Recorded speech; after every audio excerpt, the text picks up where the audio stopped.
Hi, this is Steve Hargadon, and welcome to another session from the opening day of Connected Educator Month. This has been an amazing day, and we have an amazing speaker to help us finish the day. If you read the message from Karen Cater, you should know that she's been incredibly supportive in promoting of this event and activity, and I think it's a milestone and greatly appreciate it. If you haven't signed up for the Connected Educator Month newsletter, please do so. It's at connectededucatormonth.org. You can actually click on that link on the screen. There are once, even twice a day, emails about what's going on. And there is so much going on. It's just exciting and fascinating. So hopefully you'll find some good things for you. If you're tweeting, the hashtag is CE12. So Chris, really thrilled that you would do this. Chris is the principal of Science Leadership Academy and has become a significant voice in the discussions around all kinds of things related to education and technology and leadership. Chris, we're delighted to have you here for what's our final keynote of the day. You're following Deborah Meyer, who sang your praises, and we really appreciate your being here. So I'll let you take it over, and then I'll come back when it's time for Q&A. Wonderful. I'm thrilled to be here. I'm actually going to, Steve, I hope you're going to stick around because we're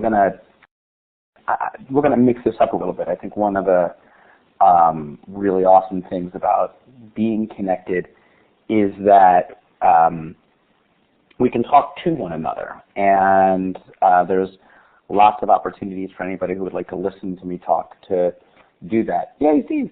But I want to harness the energy and the goodwill of the room and the fact that there are so many folks here who are giving up their time and listen as much as talk. So, I want to talk about, this is fun for me because what I would like us to talk about as a group is what it means to be a connected educator.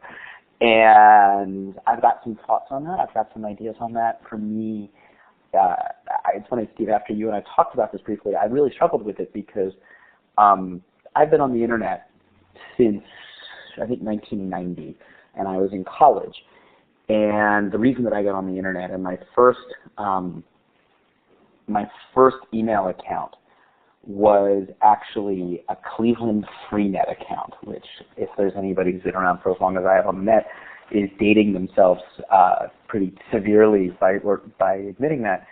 And the reason I got online was I'm an ultimate frisbee player, as a lot of people know, or a retired one. And there was a Usenet group, Rec Sport Disc, where people were talking about ultimate and discussing tournaments and strategies and what have you, and I had to be a part of it. I couldn't stomach the idea that people were talking about ultimate frisbee somewhere and I wasn't part of it. Right, CompuServe was the other big account around there. I also had a Prodigy account and what have you, and so I started reading the Usenet groups. And so from my first introductions into the internet, now 20 plus years ago, it was always toward a purpose of learning more, investing myself in these incredibly passionate things that I was passionate about.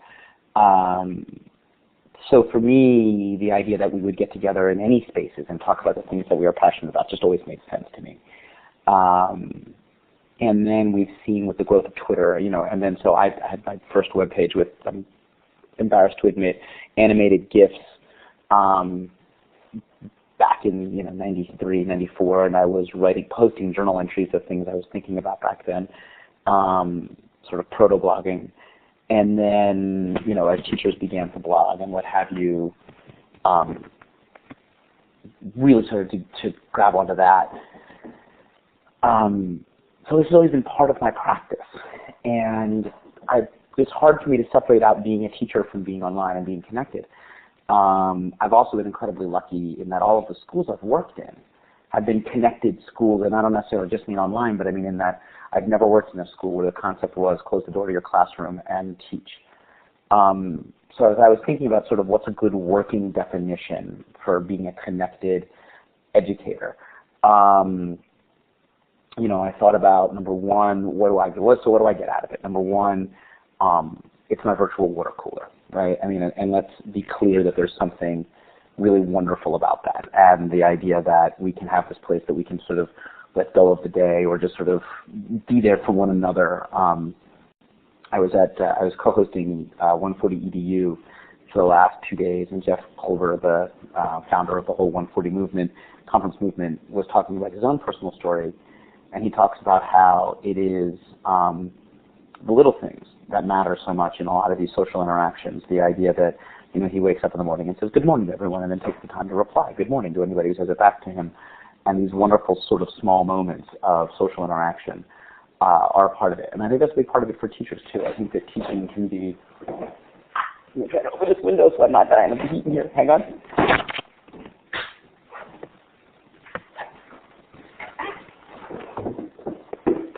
I forgot how heavy Manhattan windows are. Teaching can be a really isolating job, and the idea that you never feel alone when you're on Twitter is a nice thing. So I think it gives us our virtual water cooler. I don't think we should undersell that. Secondly, I think, you know, and related to that, Seth Godin has written a lot about finding your tribe. And I think that being a connected educator has allowed many of us to find our tribe. And I think when we can feel frustrated, if we can feel isolated where we are, if we feel like our ideas aren't always sort of easy to implement where we are, the idea that there's a whole community struggling with those things and pushing forward can be a powerful thing. And I think even the notion of the connected educator, there are many different sort of subgroups of those educators, right? From the folks who spend a lot of their time on EdChat, the folks who spend their time in InChat, the folks who spend their time in a million different places. We've seen so many places where that can be true. And speaking of being a connected educator, I just made the mistake of leaving a Facebook window up, and now my students are chatting me. Sorry about that. So I did let my students know that I'll be back in a minute. That's really powerful. I think the other thing that obviously so many of us have gravitated to is the notion of anywhere, anytime learning, and the idea that being connected, not just through Twitter or social networks, but being connected into the blogosphere, being connected into all of this stuff has meant that we have access to more information, and so many folks who are curating this information, and so many ways to have experts at our fingertips at all the time. And yes, John, actually, I still use Telnet, believe it or not. I think that's powerful. And again, I think it is, again, that incredibly powerful thing of losing the isolation of the classroom. I think all of those things help us to build the notion of the connected educator. And beyond that, I think it's amazing when we remember this happens everywhere. You know, how many, just out of curiosity, and you can just, you know, in the chat room or using the little hand thing, how many people have been following the experiences that Andy Carvin has been going through as sort of the connected journalist with the experiences of Arab Spring and what have you, and everything that he's been doing? Steve has. Anybody else has been following? Anybody else follow Andy Carvin on Twitter or be aware of it? Awesome. I think for those folks who don't know who Andy Carvin is, the very quick version of this is he was working at NPR. He is working at NPR. He had a background in what was going on in the Middle East. He was following some folks in the Middle East just on Twitter because of his connections that he had made through his life. And then when I believe Tunisia was the first one that he sort of keyed into, when the gentleman in Tunisia set himself on fire and the American media kind of was not quite aware of it, he started tweeting this, and he started having a whole bunch of other people on Twitter who were in Tunisia starting to say, be aware that this American curator was bringing this story to America, and they started feeding him all kinds of more information and being his eyes to the world. And all of a sudden, eventually, the mainstream American media grabbed onto the story, not in small part because of the work that Andy had done. And that happened because Andy was connected and paying attention. And all of a sudden, the boundaries of his life were forever changed. And the amazing thing is that he became sort of the go-to person as Egypt exploded, as Libya, as all of these different places started to happen. You know, people wanted him to be involved in that, and of course he's one person and couldn't do everything. But it was this amazing moment where I think many of us realized the incredible power of these networks. You know, Andy will tell you, and I think rightly so, that he sees himself as one very small piece of a much larger puzzle about what happened in the Middle East this year, over the last 2 years now, I guess. But he played a role, and that was incredible. And the role that he played on some level was educating all of us and forcing a story that otherwise had been neglected to the forefront, or at least to the margins at best, or at worst, I guess, of the American and of the Western media. That was incredible. Interestingly, that's happening in small scale in schools all over this country and for teachers all over this country. We had an experience in SLA where Diana Laufenberg, an amazing connected educator, and who's been a teacher at SLA for the last 4 years, connected with a school in Texas during the 2008 presidential election. And each school agreed to take photographs and do interviews and post it out to Flickr and to some various places of people on Election Day, recording the images and voices of voters on what was a historic presidential election. And for this rural Texas town, the stories and the images of how people felt about that election were completely different than what in Philadelphia, which is 90-something% Democratic, largely African American, and the stories and the images and the feelings and emotions of what people felt, that they were completely different. And for us as educators, but also more importantly for students, to have their worlds exposed that way was an amazing moment and a powerful moment and a profound moment, and one that actually the students talked about for a really long time. So I want to honor the fact that there's 43 of us in the room and that we've all had various experiences with being a connected educator. And so I want to ask the question, how has being connected, I don't know what sentence they hit. I could look at our unit plans and find it, I'm sure. If people could just give sort of nuggets, and again, even if, the chat room is probably easiest where we can interact with some of this stuff, or grab a mic and what have you. How has being a connected educator changed your practice, changed your experiences as a teacher? And it looks like Steve is setting up for me. Thank you for being here, Steve. Ways that people can talk about it. So if someone wants to be the first person, just when you write there, put your name so we know who you are. And that would be awesome.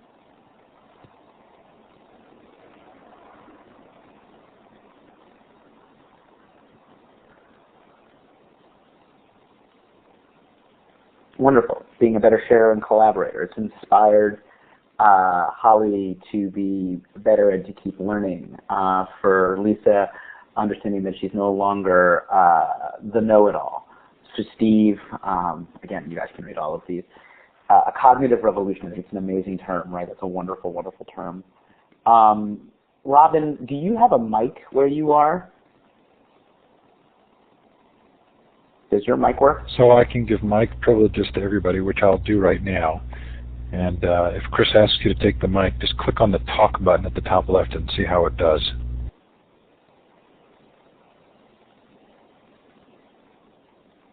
Robin, can you click on the talk button? Is that possible? Can you hear me now? Yes. So Robin, if you would, I want to explore that idea that you said it has rekindled your passion for teaching and learning. How and why, I guess, if you can kind of unpack that statement for us, that would be awesome. Well, I think I've always been a strong learner. However, it's allowed me to connect with people who push my thinking and to find other people that were similar to myself and the research to back up what I was thinking. Awesome. Thank you. I think that I think a larger conversation, and perhaps maybe something that is worth exploring through our various networks and blogging and what have you, is why and how we build that into part of our day. Because I think that you've hit on something really powerful. I think a lot of teachers get caught up in the grind of teaching and lose that passion and lose perspective or lose sight of why we did this in the first place. And your story and your words, I've heard from other people. And I don't know if that's a direct sort of correlation to sort of what Godin talks about with this notion of tribes, but this notion that we can, one, learn more, but two, sort of rekindle that passion, I think is a really important thing. And to be reminded of our passions, I think, is a really profound way that a lot of us have used this stuff. Anybody else kind of want to give me an anecdote about a moment when they realized that this was happening? That would be wonderful. Karen, I think it's really interesting.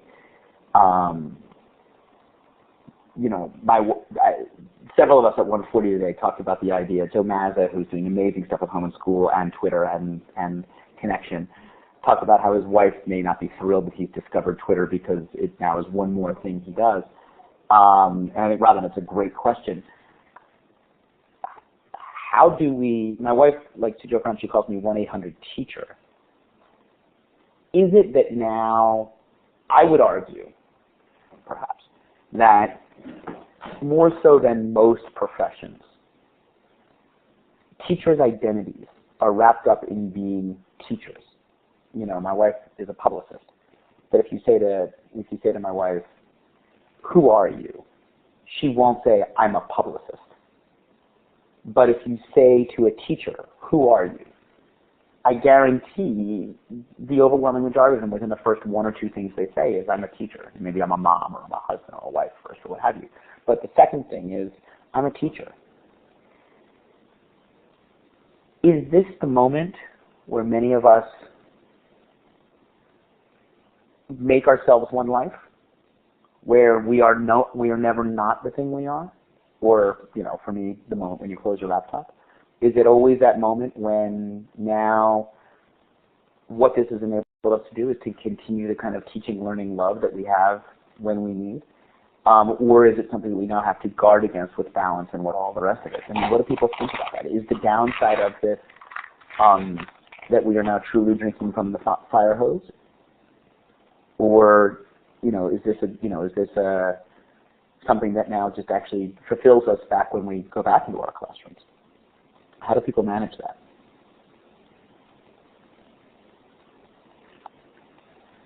Ooh, Kim, take that idea. You're a teacher, but you're not always clear who your students are. Can you talk about that a little bit?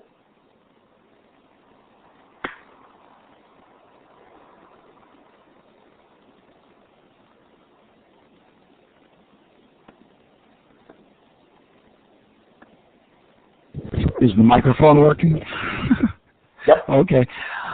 I just think that, I used to think of myself as a teacher in a classroom, and I'm, teaching math to students and things like that. But as I got more into Twitter and blogging and things like that, I'm finding that I'm talking to other people. I'm talking to other teachers. I'm talking to, I don't even know who sometimes. And it's just very interesting that, there goes the phone, okay. It's you can't always control things. You just get the idea that if you put information out there, you're not always, you're never sure exactly who's picking it up and who's using it.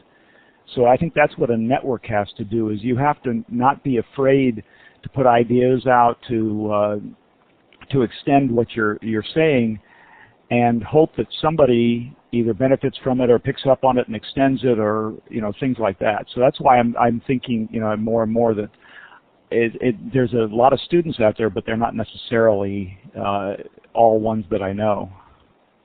Right. Has this kind of immersive environment made it easier for us to view ourselves as, I've heard some people sort of use the phrase, teacher learners? where we can so obviously sort of see ourselves in a learning moment and allow our students to see us in learning moments. Has this made it easier to blur that line, and which I would argue is a healthy thing? Has this made it easier for us to do so? Has it made it easier for you to be both teacher and learner at the same time, Tim? Yeah, definitely.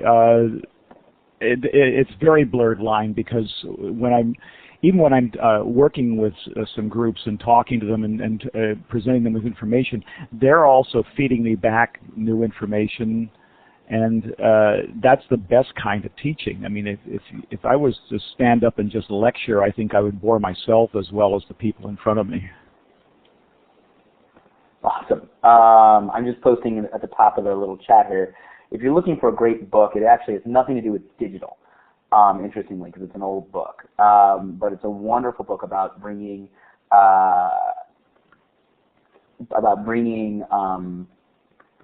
dialogue into the classroom. And it's by a woman named Patricia Stockman. The name of the book is The Dialogic Classroom, which is a really profound thing. Here's something I want to worry about. It's something, by the way, I saw there was somebody asked, I want to deal with this before I type a new tack on it, because I want to honor the questions that I see in here. Someone asked me what I thought of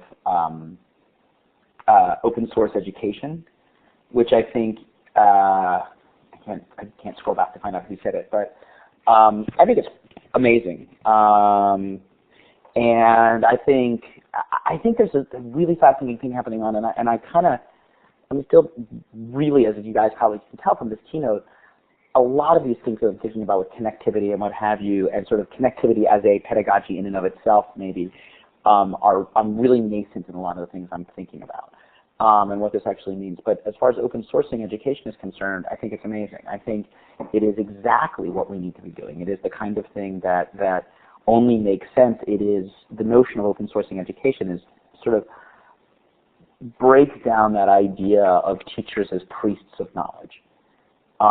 We have, this, and it is a far more democratizing way to think about learning. And the beautiful thing is that we, as educators, play an incredible role, even in a democratized learning environment. And Karen, exactly, it is not that stuff is free, it's that it's transparent and that we can learn from each other. And I think, that sort of, and I know a lot of people have heard me say this before, in an open learning environment, an open sourcing learning environment where teacher is not gatekeeper but curator, where teacher is meaning maker,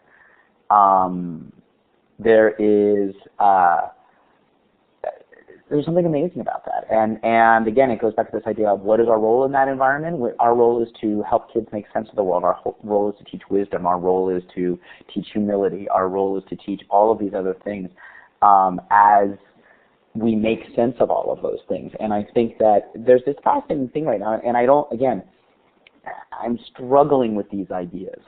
I find it fascinating right now that on some very basic level there are folks out there trying to figure out how to sort of shoehorn all learning, figure out how to take any and all learning that a child or a person might do and shoehorn it into school. And I don't know why we would do that. The folks who are saying, we should create badges for anything kids learn and figure out how to make schools recognize that and da-da-da-da-da. And I think, cool, on one level, okay, schools need to do a better job of understanding all of the things that kids know and understand and learn outside of the school environment, and that's important.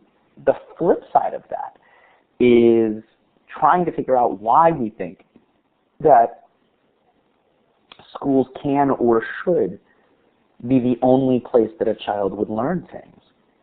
And if we are saying that what school needs to become is the sort of catch-all portfolio of where students can represent learning, okay, that's one argument. But the beautiful thing about open sourcing stuff is this idea that kids can learn anywhere. What they bring back to us when we are together, I think is profound. I think, Holly, that's a great point. And for me, there's a very simple purpose for schools. schools are where we come together. Schools are where the purpose of school is that there needs to be a reason we are in the space together. And that's what we built at SLA, right? SLA is this amazing thing. Like literally, I already had to say to you, I need to go, I am literally, I've got several students who have chatted me on Facebook because my Facebook window is open, asking me questions about stuff. It is August 1st, as we all know, but school, but I'm their principal no matter what time it is. So our notion or our belief of what the SLA community is way beyond our walls. However, we also know that there is a purpose to being together. And when we are in that space together, we value and honor the fact that we should do something together. Oh, DG, PLN is personal or professional, depending on how you define it, learning network. It is this idea of the network that you learn from every day. And I think that's another great thing. I'll go ma'am. Avatar name is fun. Schools can be that supportive environment. They can be community in every sense of the word. They can be where we can take risks. They can be where we learn together. They can be where we build things together. They can be all of those things. And that's awesome. There needs to be a reason we're in the same place at the same time. And I think that we can create that. And I think that when we understand that that is the purpose of school, it reinvigorates what we do together. And, and again, this notion that we can be connected and learn all the time, well, awesome. And that brings me to one of the other points that I wanted to make, which is how many of us have taken these epiphanies we have had as teacher learners and created that space for our children as well. Now it is not enough to be a connected educator. If we have had these epiphanies, isn't it time, and don't we have to create that space for kids? And this is a more challenging thing because we have, it is harder, I think, to create the space for kids where they can see social media not just as social, but as academic. How are we creating spaces for kids to be academically networked in our schools, to not just their school community, but beyond their school community? And we at SLA cheat ridiculously when it comes to that. We host a conference where we invite you all to show up. And not surprisingly, our students get to meet you all and then follow you guys on Twitter and take place in all of that. But how have we now, and again, I'm kind of throwing this one out to the wisdom of the crowd, what are some of the ways that you all have allowed or created or enabled students to create spaces for students to see themselves as public learners and to have PLNs of their own? Scott, you want to talk a little bit about what you've done with Class Connect?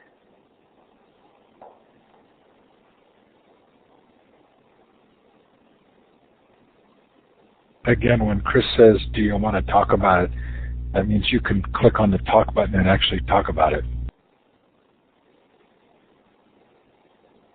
That is if you have a microphone and you're not shy about it. But I have given you all microphone privileges, so you are able to do that. Gotcha.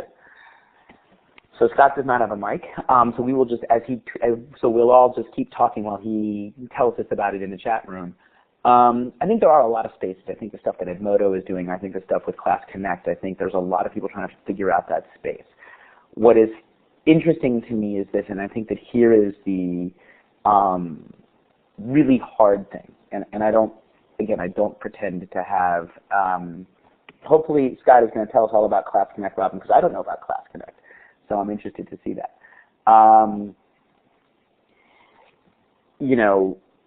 Students, much like us as educators, live in multiple worlds at once, right? So if anybody, for example, follows me on Twitter, you know that a significant portion of my tweets have absolutely nothing to do with school. Right, and as Durf says right away, I'm a huge sports fan and have been known to live tweet many a Phillies game. And so you have to be able to deal with the fact that there was an article in some magazine somewhere about how I'm a really great person to follow, but there you got your signal to noise ratio is really kind of annoying, for which I apologize. Kids are using social media in all of these different ways as well. One of the challenges we face at SLA, where we follow each other on Twitter and follow each other on Facebook, is dealing with, as adults, some of the growing pains that kids have in their uses of social media, and knowing that we can't become their filters. We can't stop them from using it. If them taking part in this world with us means that we stop them from using it authentically socially, then that's a bad thing. Yet at the same time, when you see kids tweeting about who they think is hot, you're kind of cringing. We're going to have to learn how to do that. We're going to have to learn, and I think it's not a bad thing. We're going to have to learn how to see each other as whole people. And that's a scary thing sometimes. But I think it's something we're going to have to do. Either that, or we're going to have to continue to bifurcate our lives and bifurcate our spaces so that kids use one account or one tool when they're being academic, and then another account or another tool when they are being social, and never the twain shall meet. And that's better than not at all. But I do think we need to, when allowed, when kids let us be there, also not be afraid to interact with them as whole people as well. And Tom, that's a great question. Tom asks, where can students go to build a PLN? And I'm going to use this as an opportunity to plug something that literally just launched. And it's a group of students. And I'm going to have to check the URL really quickly because I want to make sure I get it right. We were just talking about this at 140 EDU today. And it's Student Voice, and it is a group of students who are, let me make sure I've got the right website. Darn it, this isn't it. I'm going to have to find it, or if somebody who was at 140 is there today, so you can put it in the chat room, that would be great, because I literally just learned about this today. And students are beginning to find that. There's also StuChat on Twitter, or STChat, where students are talking about this stuff.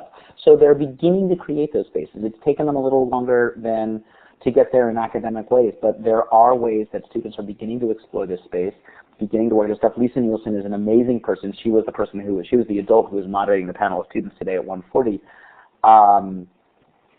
And that's a really profound thing. Student 2.0 is another great one.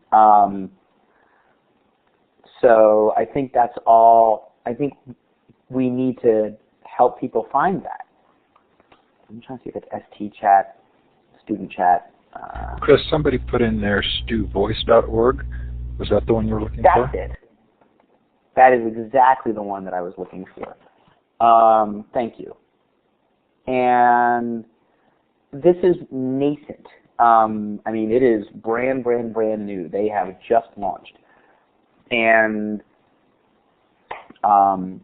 it's really, really interesting. It is, Robin, I think, kind of looking more at high school and college kids, but I think the beautiful thing is I think we will see this, and we will see this kind of thing beginning to happen, and I think if adults are supportive of it, that's a powerful thing. Now, there's another group that we need to talk about, and we need to figure out how we're going to include in this space. And that's parents. Joe Mazza, again, at 140 EDU today, talks about the fact that according to to Twitter, the fastest growing age group on Twitter is 18 to 35-year-olds. That means that our parents are now on Twitter, and I don't mean our personal parents. I mean our students' parents are on Twitter.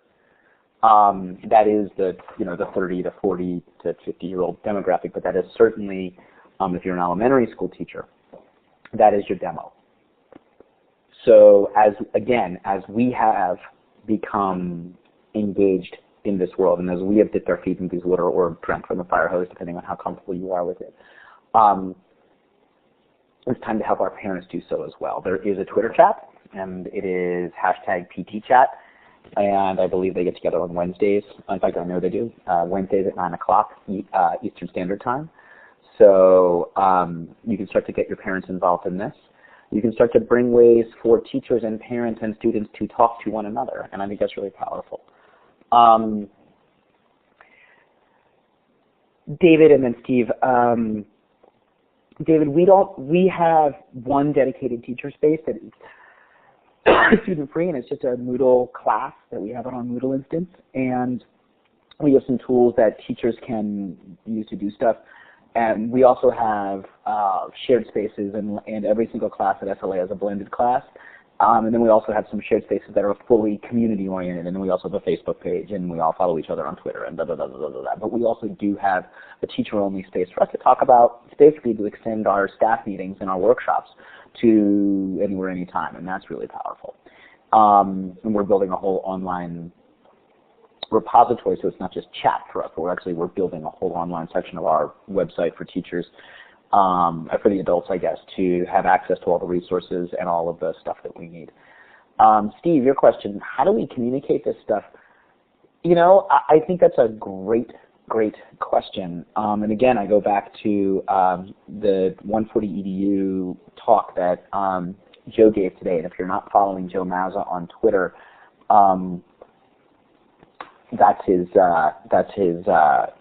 username, his screen name, and Twitter handle, and he's amazing. And it's the simple stuff. I mean, sometimes we overlook the easy stuff. Just out of curiosity, according to most of the data, if you're lucky, you get 10% of your parent body at a home and school meeting or a parent meeting. And I think that these days, why wouldn't a school, every time they had a home and school meeting, throw it up on Ustream? You know what I mean? Have a chat. If you're doing a workshop for teachers, if you're having a state of the school address, if you're doing all those things, throw it up there. And even if it only increases your percentage of parents who take part in it from 10% to 20 to 25%, that's a huge plus. The other thing is are you running parent workshops? Are you teaching parents? Are you continuing that conversation? We've done stuff, you asked about lawmakers, Steve. We encourage our students to follow their lawmakers on Twitter and then chat at them. And if they happen to mention that they go to Science Leadership Academy, when they do, all the better. And then it's an amazing thing about helping our school. But I mean, lawmakers, there are very few lawmakers who don't have a digital presence anymore, right? I mean, most of the lawmakers these days, even if it's just a staffer who manages the Twitter feed or what have you, everybody gets that they need to engage in the digital community right now, or in digital citizenship. The sad thing is they're blocking kids in schools from doing so, right? I think every single one of us probably knows the stories of districts who are saying to their parents and their students, like us on Facebook, follow us on Twitter, but then blocking those in our schools. So it's not like these folks aren't using it. It's not like districts. It's not like lawmakers. It's not like these folks aren't engaging in all of this stuff. They just aren't doing it with kids. So right, exactly. They know they should have a digital presence, but they don't get the learning value. And yet, I guarantee you, we see that when we encourage our students to follow a councilman or a local state legislator on Twitter and interact with them and let them know, I'm a high school sophomore, and here's what, and I've got some questions for you. The beautiful thing about all this stuff is how do we teach, this gets us to the next point, which is is there an implicit pedagogy to this stuff? Is there a have we created a participatory pedagogy, for lack of a better word? And that's right, and you know, Steve, I love the word agency, right? Head, heart, hands, and voice is I think we are absolutely having to do.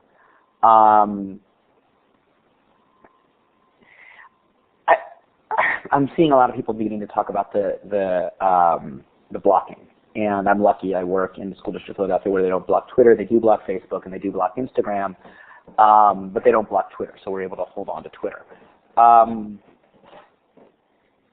I can't decide if I think that, and I'm curious as to what people think. I think that's a right now problem. I think we're going to see that change. I think as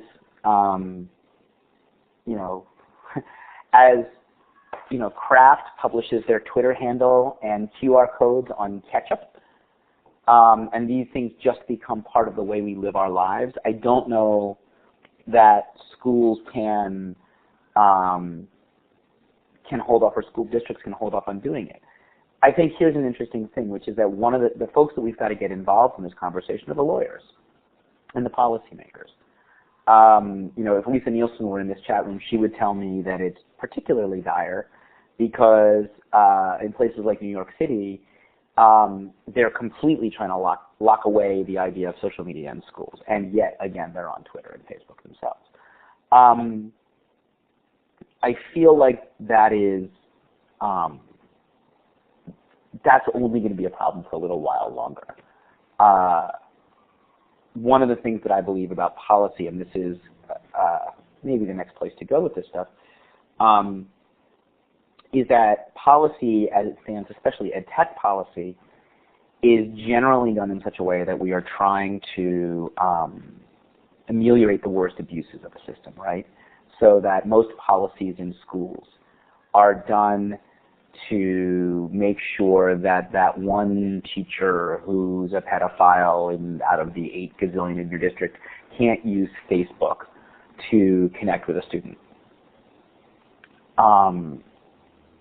Now, to me, there's a simple policy, which is that sexual contact between teachers and students is wrong in any arena, period. That's your policy. If your policy on social media is students and teachers should not connect on social media because, God forbid, something bad might happen somewhere, make the policy about the something bad, not about the tool. What I would like us to see us doing, and what I think all of us who have been sort of exposed to this world need to start advocating for, is we need to start really taking a look at the policy world.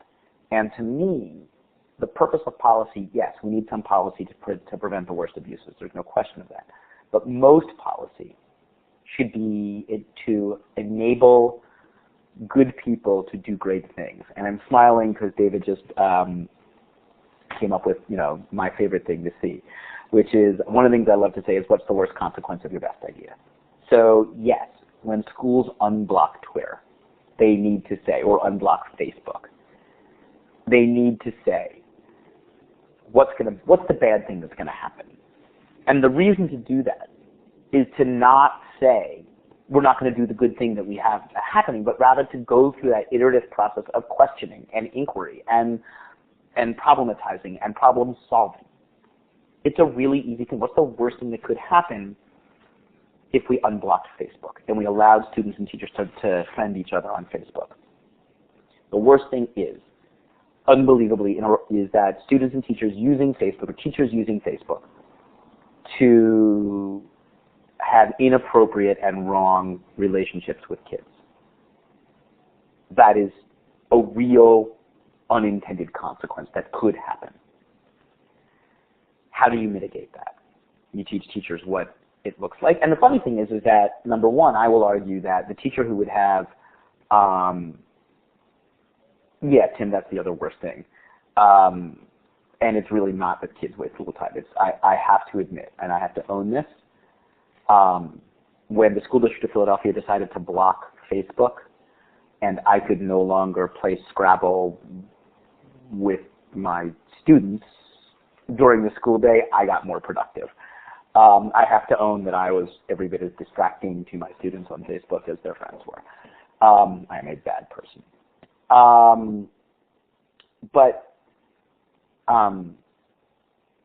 So I would argue that the worst consequence, the really inappropriate things that could happen, the sexual misconduct, what have you, we can deal with that problem with policy that is not about social media, but rather policy about the behavior.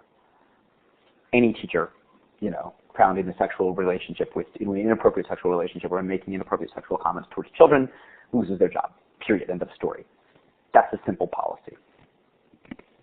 The next question: how do you navigate the space? And I think this is more of a challenge. When students and teachers follow each other on Facebook, we learn who we are in different ways. And that bunker mentality space, that ability for teachers and students to interact outside the classroom, and for teachers to fall into the teacher trap of thinking they are the one adult in the kid's life who can save them. That, to me, is a greater danger that we don't talk about all that often, and one that, as a school that allows and encourages teachers and students to find one another on Facebook, is a real problem, and it's one that we've had to deal with on an educational level, which is how do you prevent the bunker mentality? How do you promote healthy student-teacher interaction online? And how do you not allow it to become a thing where students are telling teachers things in confidence, what have you? But I think you do that the same way that you do that any other way, where you make sure that you make sure teachers know. If kids tell you stuff, make sure that they know that it's not in confidence, and that you will always, that you're a mandatory reporter, that if you feel that the student is telling you things that could put them in jeopardy or in danger, they have to tell an administrator, blah, blah, blah, blah, all the rest of it. Yes, localized transparency, validated, but that is a lovely way of talking about it. We need to stop thinking that bad things will happen if students and teachers learn that they are human together. That is just a smart thing. So I want to talk about one last concept here, and it is the hardest piece of this. Clay Shirky in Here Comes Everyone writes about how these tools are incredible for connecting, these tools are incredible for curating, and these tools are very hard to get to action. And we heard that for the last 2 days at 140 EDU. We've heard that for the last several EDUCONs, that yay, we're all connected now, and that's wonderful, and maybe that is changing our personal practice in ways. But is that enough? If we are now all connected, how do we take that movement from connected to active? And how do we change not just our own personal practice, but in a moment in time where I think we could argue that, at least in America, policy is taking us down the wrong path, and instead perhaps look to these connected networks to take a stand and to move towards a better, more human, more connected, and more authentic education. I'm so glad that Deborah talked about this as well. I think that, she's a personal hero of mine. I'm embarrassed the idea that I would, virtually share a stage. It's interesting. At 140 EDU today, the College Board, the Senior Vice President for Communications at the College Board came on. And he talked about how they are doing this thing called Don't Forget Ed, where they are trying to mobilize the social networks, Twitter and Facebook, to encourage students and teachers to demand that Obama and Romney make education an issue in the upcoming presidential election. And I was doing a Q&A with him. And I said to him, well, what's the goal? Why just have them talk? Great to have them talk about it, but what's the goal? And he said, we're agnostic on this. We don't really have a goal. There's not one specific policy that we're pushing. I agree with you, Steve, but, we think if they're talking about it, it's a good thing. And I said, hang on a moment. And they said, this is grassroots. And I said, wait a minute. And I said, College Board was in the room when Common Core was developed. College Board was in the room when, as states have looked at the different high-stakes tests that they are doing. Please explain to me how you can have a grassroots movement calling for just a discussion with no agenda when you're one of the people actually at the policy level. And you have no great answer for that. So what I will say is this: I think the time has come for us to not count on College Board to move policy, but for all of us. I think the time has come for us to figure out how connectivity. Right, we've been talking about this for decades. The difference is that now, or maybe the point is, if we're all connected, can we talk more quickly and actually do something? I'm sorry, John, what do you mean by Fed money and hoops? I don't know what that means. Oh, Fed. Got it. I think that's and you've seen some folks do that. I think, sorry, I was confused by the B.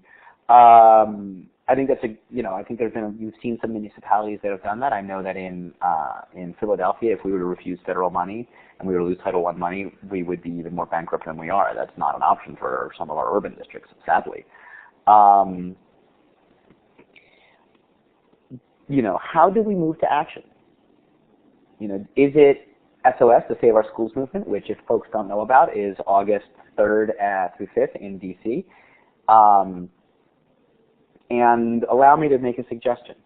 One of the things that I've sort of been talking with a lot of people about lately is that we make an artificial divide a lot of times. We say students want one thing, parents want another thing, teachers want another thing, administrators want another thing, da da da da da. And yet,